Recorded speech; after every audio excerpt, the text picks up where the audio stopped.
What's up, YouTube? This is Too Raw for TV. So today, the movie Till, based upon the very short life of Emmett Till, which ultimately ended in extreme tragedy in Mississippi.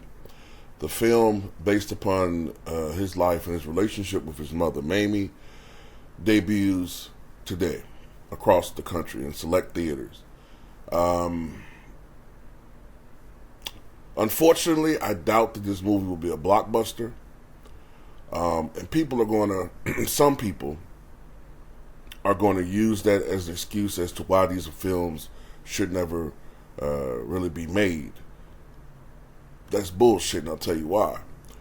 Over the past couple of months, just on YouTube, I've seen ads after ads advertising bros, which is kind of insulting because that's a term that we use in endearment. A movie that cost $250 million to make, reportedly, made less than $5 million its opening weekend, which is usually a film's strongest weekend.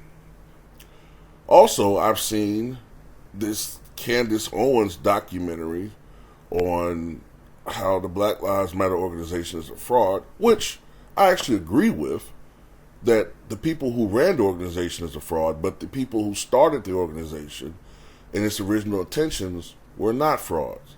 But anyway, that's a whole video for another time. I've seen more advertisement for that than I've seen for Till. So we know what time it is. But I hope this movie does at least relatively well, considering the lack of hype for this movie. Of course, it was Emmett Till, a 14-year-old boy from Chicago who was visiting family in Mississippi. He was unaccustomed to, I guess, the norms of addressing white folks in the Deep South. He was, I guess, seen as too uppity and too flippant. And apparently, a woman who owned, or at least was running the store, found him to be too flippant, accused him of whistling at her. They found out who he was, kidnapped him in the middle of the night, the husband and I think the brother-in-law, beat him to death, mutilated him, lynched him, and threw his body in the river and had him weighed down with, some type of fan. And the mother, so brutally disgusted at the carnage inflicted upon her son, wanted the world to see what they did to her boy.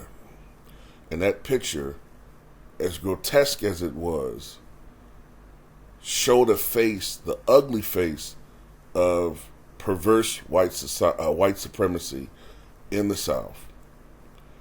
And you could argue that that incident, along with Rosa Parks, are what helped to kickstart the Civil Rights Movement, which eventually led to the Civil Rights Act of 1964 and the Voting Rights Act of 1965.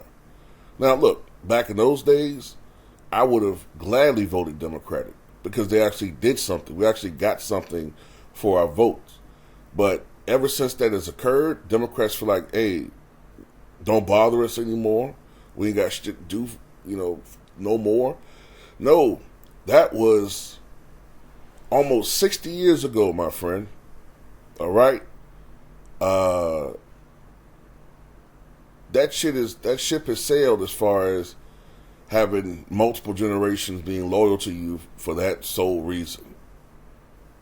So that's pretty much how I feel about that. I don't know how you guys feel, but it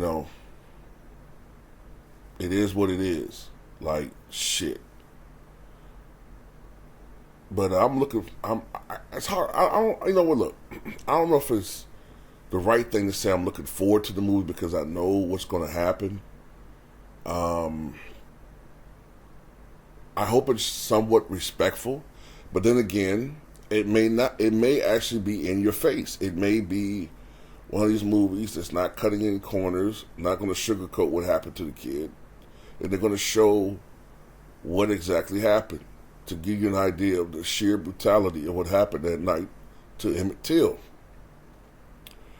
Um, you know, but anyway, that's all I got to say about it, man. Tell me what you guys think.